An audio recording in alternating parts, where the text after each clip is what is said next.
Hello, Martin Baker here. I'm in a Weybridge in Surrey, and not the greatest day to show you a poolside room, being the middle of the winter and it raining, but wanted to show you this. I was in the area, just back to hand this over to the client, and just some unique options I wanted to show you. So the building here is in the anthracite as standard. It's got the 2-pane slider that actually marries an extension of the property in the main house, and that 2-pane aluminium slider works really nice in this space. If I open that up for you, you can see inside we've got a really nice sauna that's been installed by our friends at Falcon Pools, and all set up. We've got enough power to bring that out. That worked really nicely. Little lounge area with TV on the wall, and this is just used for general chilling out and also as a poolside room, and obviously the main focus is the sauna.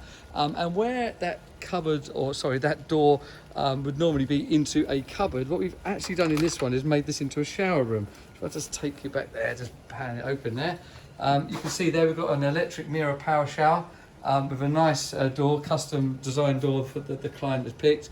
Towel rail on the side, fan light window.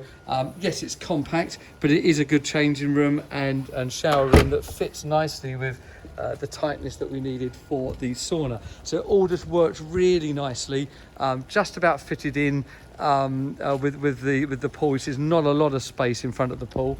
Gone up that extra height. We've actually 2 meters away from the boundary, so you've got that 2.5 rear and 3 meter high addition there for being 2 meters away from the boundary, and 4.5 wide, 3.1 meters deep. So not the largest of rooms, but doing a great job, and has suddenly taken the client who always wanted a sauna. It's taken that from being an option where you'd have to come into the house to shower to now just a self-contained element. The decision to walk out and in was a big one, but that was decided the best view because also being used for the poolside element and the swimming pool in the summer. So there you go. So if sauna rooms or poolside rooms or any other kind of garden building are of interest to you, give us a shout, keep up to date with our socials, or contact us through the website. Thank you.